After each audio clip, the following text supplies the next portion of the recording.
Hello and welcome to another episode of Interviews with Hyperpolyglots at HYPIA. I'm the president, Dr. Usman Chohan, and today I have the pleasure of having one of our new, particularly dynamic, activist, imaginative, and inspiring members, Ariel Koren. It is my pleasure to welcome you, Ariel, to today's conversation.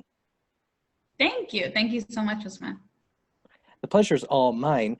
First, I'd like to talk about the languages that you speak, and then we should talk about why you learned so many.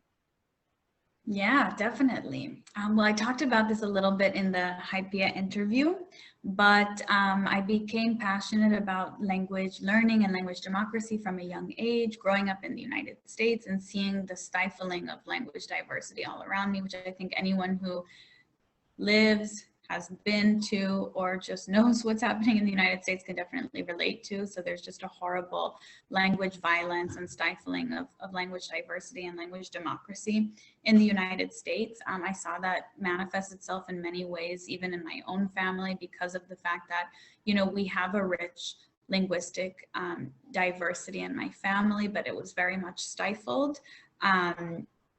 by Anglophone United States dominant culture. So I was always kind of curious and aware of that growing up. I also have an incredible sister who is a deaf activist and a budding, currently becoming in the process of becoming an ASL or American Sign Language translator and teacher.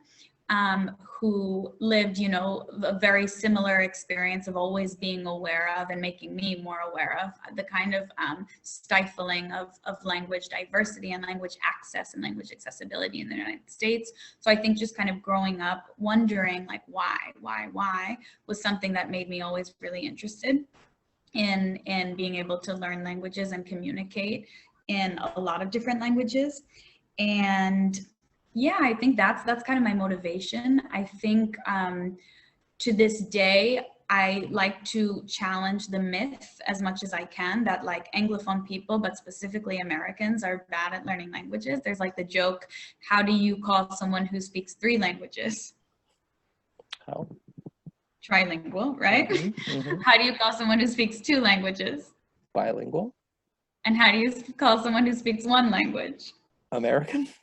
American, exactly. So there's like that joke, but it's really harmful when you dig into what that joke is actually rooted in, which is like this idea where we all take for granted the fact that, in the United States, like English is the language that everyone can speak and people are just completely incapable for some weird linguistic unknown reason of learning other languages. And then what that's created is this kind of acceptance of the fact that, people just suck at languages in the United States. When what I believe and what so many of us are coming to know right now is that, no, Americans do not just suck at languages. Like, what Anglo supremacy or English language dominance is an intentionally wielded linguistic oppressive structure that's wielded and used and weaponized intentionally to make life impossible for linguistically diverse populations, to make access to mobility, to make freedom of mobility and access to asylum, access to different structures impossible for people who don't speak English or who aren't native English speakers. And many people don't even realize that the United States doesn't have an official language. English is not the official language of the United States. So I think we really need to come to a place where we can say, why is there such an intense language incompetence in the United States compared to other countries? Why does the country that receives the most migrants in the world, 19% of the world's migrants, why is that country also ranked as the most linguistically incompetent country? It's just completely disproportionate and doesn't make sense and is violent and unfair. And so I think, that's kind of what I hope that I can work with HYPIA on, like just raising this kind of awareness, building more capacity for celebrating language diversity and being able to come together and use our language abilities and our passion for language and the expertise that we might have in language to mobilize and change these kind of structures. I understand and I applaud this sentiment. It is shared by many in HYPIA, including myself. And because of your desire, your motivation to militate against the structures of violence as manifested in language authority, you happen to learn many languages. So which are the ones that you are fluent in? Yeah, so English, which is what the language we're speaking in, Spanish, Portuguese, French, Mandarin, Chinese, Italian, Hebrew, Arabic, Ladino. I think I might be forgetting one. I'm not sure. I might be forgetting one. Well, just so for the record, I have seen your fluency in this, and as with other hyperpolyglots, you aren't just throwing a bunch of language names around. I have heard you, it's stunning. I heard your Mandarin from Taiwan, I heard your Arabic, I heard your very Mexican Spanish, etc., and I was actually blown away because I do caution others applying to HYPIA that there is sometimes the tendency among people to fake it till you make it.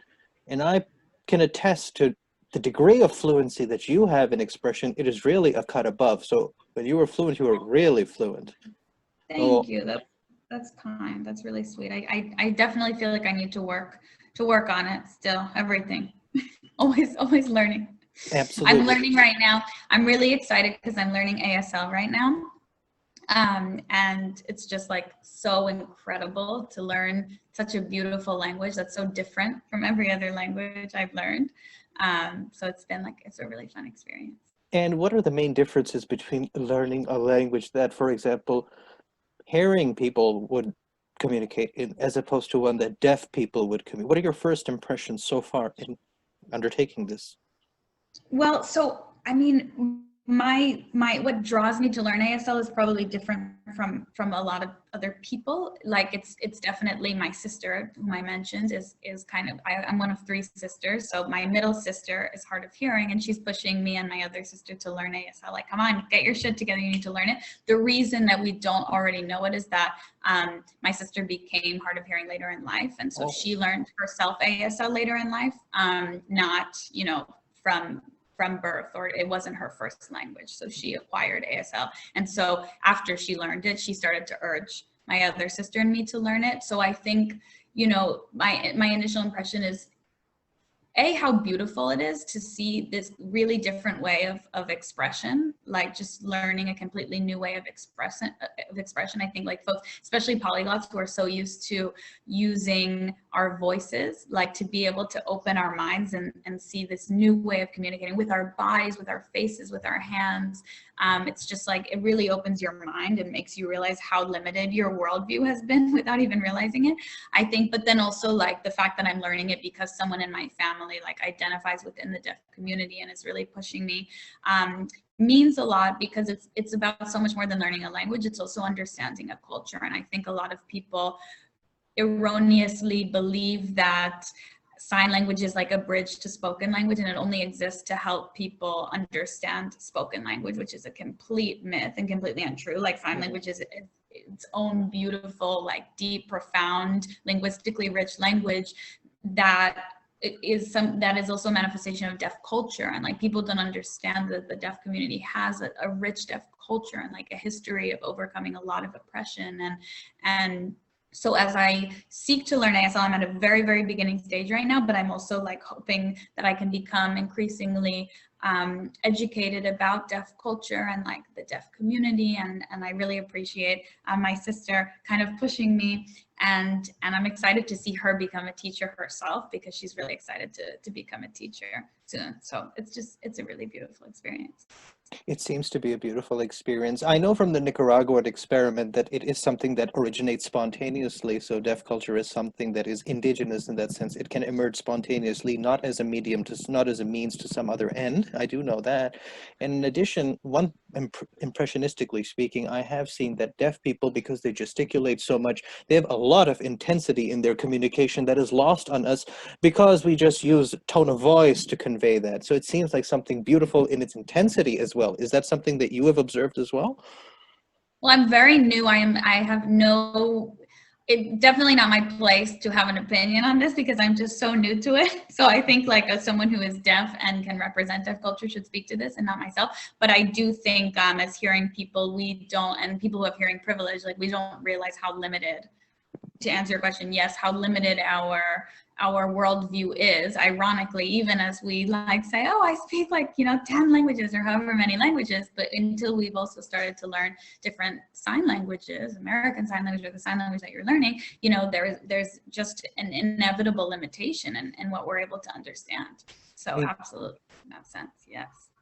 In the course of your let's say, militarism against the structures of power as expressed in the language domain, you have come to form an institution, an organization that is doing something powerful and meaningful. This institution is called Respond Crisis Translation, and it provides a service that is humanitarian, deeply required, and yet done in an anarchist fashion, in that you're not even doing it for the money, you're doing it in solidarity and mutual aid with the disenfranchised, the marginalized. I would like you to talk about Respond Crisis Translation and why it is so important to have this organization. Yeah, so I don't think, I wouldn't call us an institution. We're a collective. Respond Crisis Translating, it's a collective of people.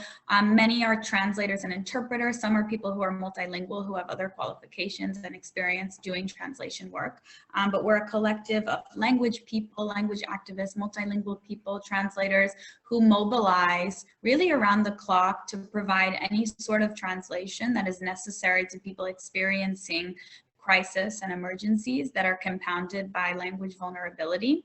So we do a lot of different types of work, but what we do the most of is supporting people who are going through the asylum process, so people who are asylum seekers. And we translate asylum cases, or we work on an emergency interpretation for people who are kind of presenting their asylum case, so working with like attorney activists or pro bono attorneys or legal assistants. So that's kind of the bulk of our work, but we also do a lot of other work just in general around any sort of crisis situation that requires emergency translation. And our model, kind of the way that we operate, is by working in alliance or in partnership with the organizations and activists that are at the front lines fighting against the carceral state. So like a lot of different organizations that are focused on representing people who are detained unjustly, literally just because they're asylum seekers. And we just plug in kind of along language lines. So like the organization provides the legal support, the advocacy piece, and we plug in as the translators and as the language people. And do any sort of interpreting, translating, or just general like language access work that is necessary. So we would love, if there's anyone here in the HYPIA community who's watching, we would love if you have the skills to be working as a translator, we would love for you to get involved. And then, you know, beyond just translating, there are a lot of different capacities where we could use support. Like we're currently doing some really, really urgent fundraising for Respond Crisis Translation to make sure that we can be sustainable and that our work can continue to happen, especially for people who are asylum seekers who are defending themselves and therefore don't have access to organizations that have any sort of budget to fund translation. And, you know, I mean, we're doing work around the world. I would say the majority of the work right now is happening in the United States. And what a lot of people are not aware of is the fact that asylum seekers are required to submit all of their evidence in English. So your asylum case cannot even be considered if everything is not in English, in spite of the fact that obviously very few, if any, asylum seekers come from a native English speaking background. And so of course the evidence wouldn't originally be in English for an asylum case. And that is kind of just another structure that's used to make asylum, which is already so impossible to obtain in the United States, even way pre-Trump. The history of asylum in the United States is such that it's literally so close to impossible. And the fact that, you know, language violence is used as yet another obstacle to make it impossible for people to achieve asylum is what we're hoping to respond to by existing as Respond Crisis Translation. We're hoping to just be able to break down that barrier and create kind of a bridge for folks to be able to move through the process and to have at least one barrier be eliminated for them. I understand. Just to put this into context, this means that there's somebody who is desperate and in the United States seeking asylum, and they're unable to access the justice system or the application and immigration system because they cannot connect with its structures of authority. They don't speak the language. They cannot prove why they are there. So there is a need for translators, and there's a collective of pro bono translators who work with attorneys and people to help these people produce evidentiary requirements to save themselves. That is how important it is. Is that correct? Yeah, literally whatever is needed. So, you know, whatever comes across to us, whatever comes into our inbox or onto our phone, you know, whatever is needed, we respond, and in the language that is needed. So to answer your question, yes, we really don't turn away any sort of request for translation, language access, interpreting. And again, we would love all of the support that we can get from the language community. And I think what motivates us to do the work we do is the idea that the language community has a very important and unique responsibility to use our skills and to use the expertise that we have to be doing this work and to be standing in solidarity with people who are at the front lines of the carceral violence that we're seeing happen. That's happened historically always, but that's definitely become at least, I don't know if I would say worse, although yes, worse, but definitely at least more visible in recent years. I understand the importance of this issue. I applaud Usman Translation's work, and I think that there's a deficit of empathy in the world that makes such an important motion, a movement necessary. So I think that the lack of empathy is one thing that people who study languages tend to overcome that lack of empathy just by seeing things from a different perspective. I would expect people of the hyperpolyglot community to come forth for this reason. Empathy is something that's developed through the experience of being marginalized oftentimes. So for example, I understand the importance of this because I know what it is like to be illiterate. So when I first moved to Beijing, I was actually I could speak it, but I couldn't read anything around me. And that was the first time that somebody who's already, top of his class in his MBA was suddenly illiterate. I just cannot read. And so the main thing you realize is that the world happens around you and you're not a part of it. You don't know what is happening because a lot of the messages and communication in society happens tacitly, signals, norms, and you have no idea what is happening around you. That is how limited your space becomes. And to feel illiterate is one of the most horrible feelings you can go through. Right. And that's when you're coming from an MBA background, like that's probably the most privileged manifestation of like experiencing illiteracy that there could be. So yeah, that's interesting. And this actually is just one of the initiatives that you've been involved in. Previously, you have been, or actually currently, excuse me, been working with Google in the marketing team for Google Translate and Google Education. So these are two very important initiatives. What Google Translate has done is incredible. Like we all tend to have a second reversion to whatever Google Translate says. So how has your experience been working in these important initiatives of Google's? How's my experience been? Yeah, so I was doing work on kind of language access related projects at Google Translate for a while. I think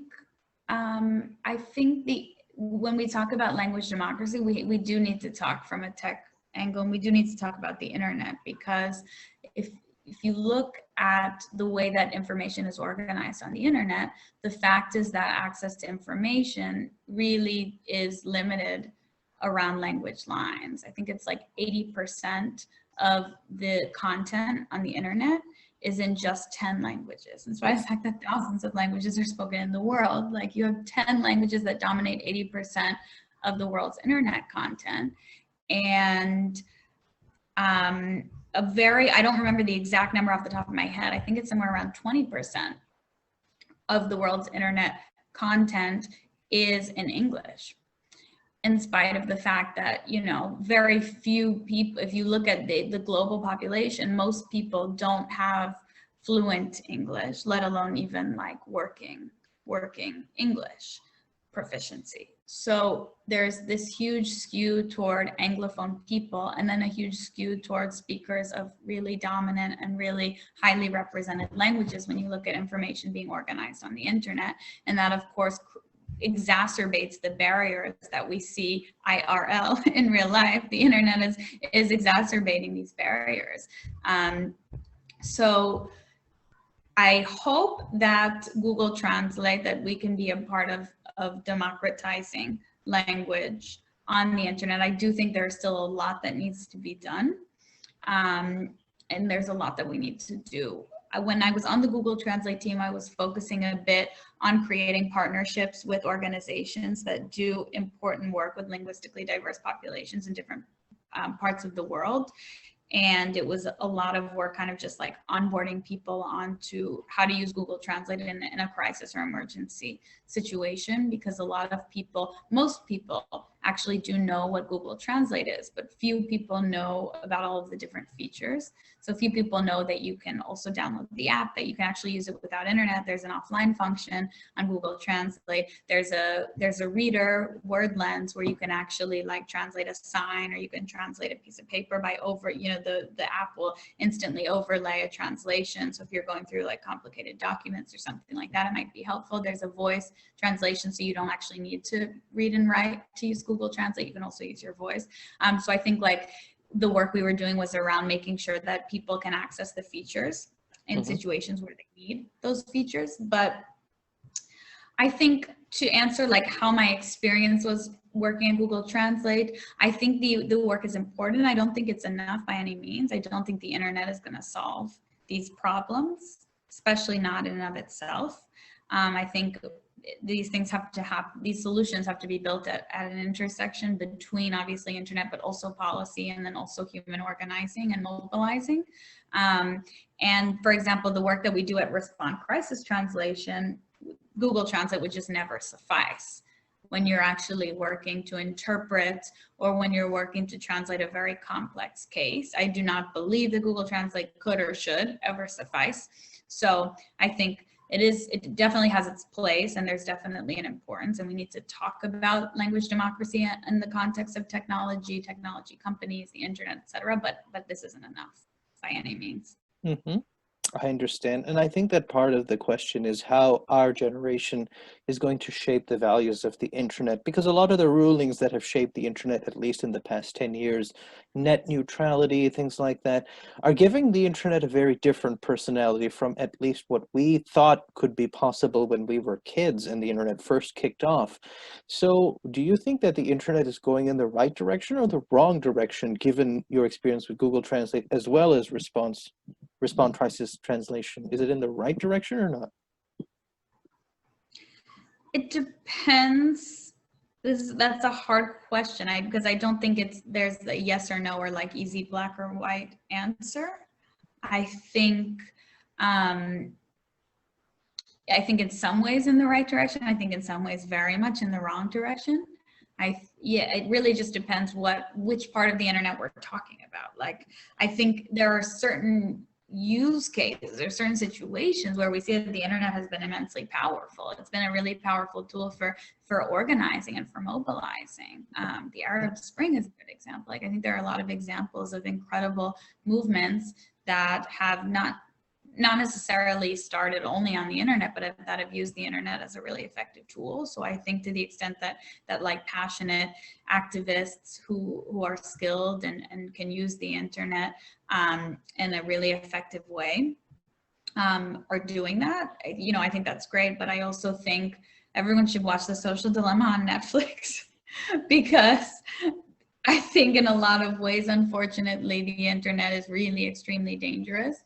The spreading of false information and false news is something that I think is reprehensible and disgusting. And I think that people who work in tech who don't feel an immediate and urgent responsibility to be dealing with that should reconsider their priorities immediately. I would say everyone should watch The Social Dilemma. I think as, quote, users, it was interesting. One of the quotes on Social Dilemma was, the only industries that call their customers users are drugs, like illegal and harmful drugs, and tech. And I think that's like a really interesting quote, but I think like for us as users, we should be thoughtful about, we should become educated about the ways that these algorithms are designed to create an addiction in us, and are also designed to really shield us from having any sort of like true access to what's happening and a true access to information that goes beyond our own bubble. Mm-hmm. But also we should be aware of the fact that there are other people out there that are not accessing proper information. QAnon, the group QAnon is a really good example of like really dangerous, violent weaponizing of the internet to brainwash really vulnerable people and to militarize vulnerable people. You know, so it's really, really messed up. And unfortunately, I think the documentary speaks very well to this, but like tech companies need to be regulated in ways that they're currently not being regulated. Like data needs to be taxed in ways that it's currently not being taxed. Mm-hmm. And I think the idea that the burden should be on the user. I mean, there are some things that are said in the documentary, like, oh, you know, as users, we need to be more aware of the way that like push notifications are creating an addiction in us, or the way that certain types of information are being fed to us. But ultimately, the user should not have the burden to unlearn or undo the damage that's being done by billionaires becoming richer in the tech industry. So there needs to be regulation. There needs to be really a sense of urgency around figuring this out. So to answer your question about like the right direction or the wrong direction, I think it depends who we're talking about, which users we're talking about, and who you ask. But I think there needs to be a sense of urgency around solving some of these issues around access to information, the spreading of false news, and democracy in general of information. Mm-hmm. I think that's a wonderful way to approach the multidimensionality of the problem. When we talk about the journey of learning languages, and we also incorporate activism in that, there's a lot of pain involved with it. You experience the pain of others, but there's also the joy of learning languages. It's a delight, it's a discovery, it's happiness, pure joy. Helps you fall in love, make friends, get a new job, travel to new places, etc. What are some of the joyous experiences of learning so many languages that you could recount that are close to your heart? The joyous experiences. Oh, there are many. You're right. I think that's good. I think that's nice that you bring that up. I think when I started to serve as a translator and to work as a translator, I think that in general, having the capacity to be a translator and the opportunity to be a translator was just joyful on so many levels. Mm-hmm. Even though at many times I was translating really, really difficult and challenging content, I think the ability to play the role of kind of like an invisible actor whose only job is to amplify the story and the message of someone whose story and message deserves to be amplified is like so beautiful. I think being able to like occupy that space where your main job is to not occupy space. Like your main job is really just to amplify the story of someone else. That to me, like anytime I have the opportunity to do that, I do feel really grateful and a lot of joy. Absolutely, definitely. And then I think this is cliche, but anytime you have a relationship or a friendship that wouldn't exist if you didn't know a specific language, and I'm sure a lot of folks feel that who are multilingual, I think that's an immense amount of joy. Absolutely. That's really beautiful. Now, one thing that you have talked about in other speeches, conferences, I think you alluded to earlier, is that there is the fear that there's too much monopoly by just a select number of languages that already reflect power in the real world. What that might mean is that languages may begin to die off, even at a faster rate than they already are. How do you feel about this, the preservation of languages, protecting the indigenous aspect of things that mankind has created, but might die? How does that make you feel? Sad, depressed. I mean, the fact that we're having this interview in English, it's like we should call that out because that's already an issue. You know what I mean? Like it's true. And how do you navigate that? I'm not criticizing it. I'm just saying we should have an awareness about it and name it. But in terms of how I feel about it, I think like I see efforts a lot happening by the language community where it's like, let's learn an indigenous language, or let's learn a language that's currently facing endangerment of extinction. You know, like let's learn the language, as if like a group of oftentimes predominantly white, like oftentimes European, American, etc., linguists just learning a language is by any means enough of a response from the language community to deal with this issue. It's not, I think, like ultimately language preservation isn't about like linguists in academia who are coming from like an immense amount of privilege learning languages. That's not language preservation. Language preservation is people being able to speak their own language without facing discrimination or disenfranchisement as a result. So I think the focus should be more on like, you know, fighting against the structures that have maintained an anti-indigeneity and fighting against white supremacy and racism and all of the different structures that make it so that these languages are endangered languages. I mean, that in and of itself is the issue. And I think that's where the language community should be focusing our time. And I think in terms of like baby steps, because obviously that's like a tall ask. Let's just like undo all of these systems is obviously like a really tall ask. I think where the language community, like small things is A, do you compensate fairly your indigenous language and rare language translators? Like who are you actually hiring to do the translation of your indigenous languages when you're hiring translators of rare and indigenous languages? Are you hiring native speakers? And then are you compensating them at a livable wage? Because I like can't even count the number of translators who are indigenous language translators that respond crisis translation on our team who like report to us that they're asked to do free labor, which just seems, you know, and it's hard if you don't have a budget, but like people need to have budgets for this work, and we need to be compensating indigenous language translators. We need to make sure that like training opportunities, like high quality training opportunities abound for them.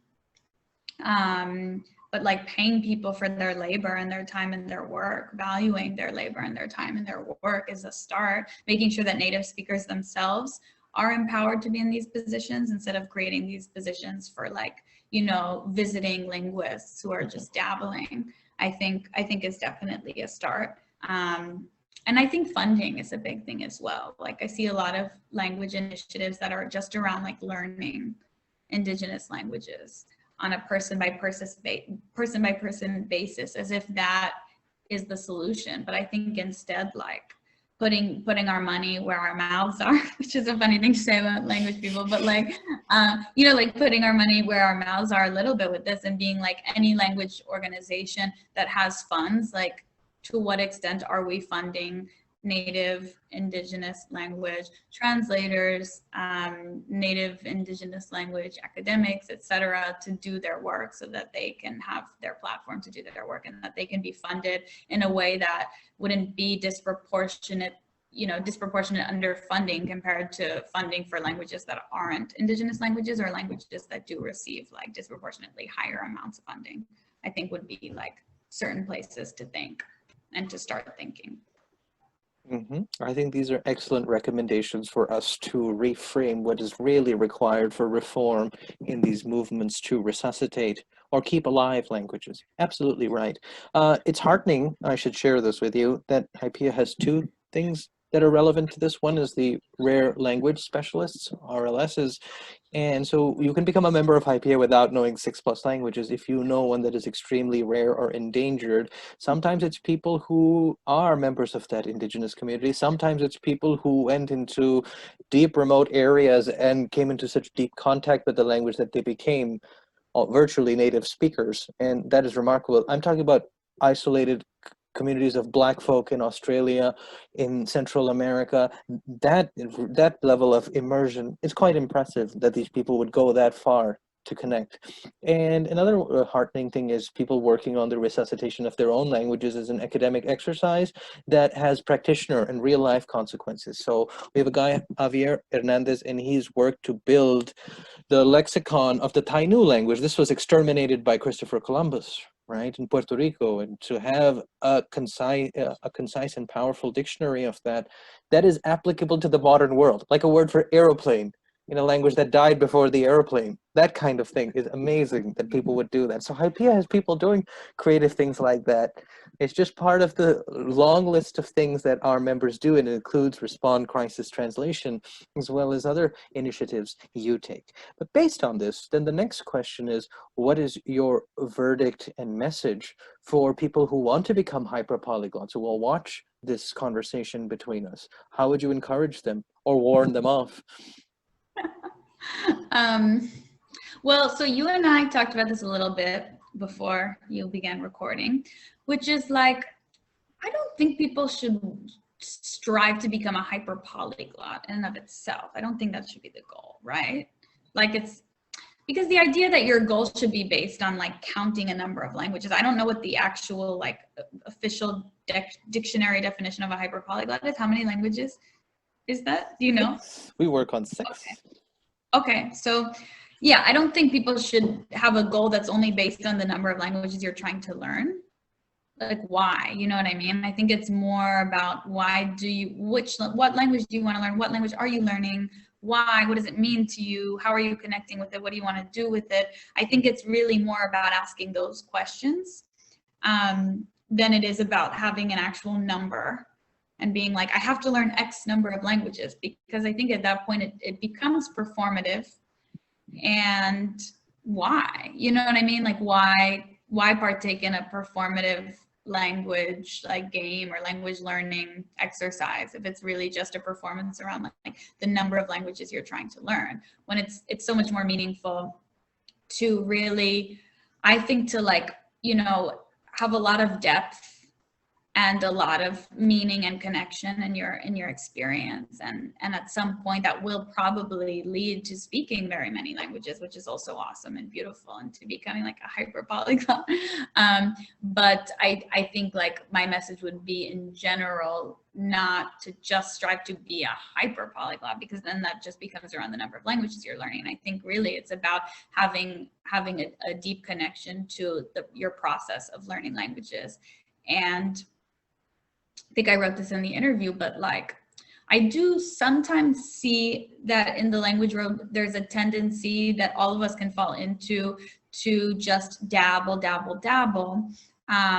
without like internalizing the political and the socio-political and the socio-cultural contexts inherent in our experience as language learners and in the languages that we're learning.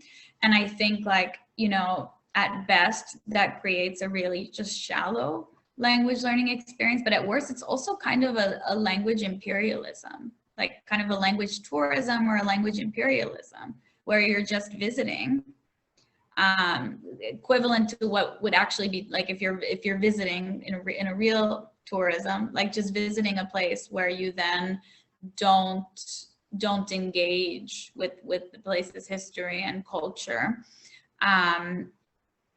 That can happen in a language setting as well. Language tourism is where you're like dabbling in the grammar and the linguistics, but not actually understanding like what culturally and socioculturally it means for you to be learning that language. So I would just say, like, you know, as polyglots, as language people, we should go deep.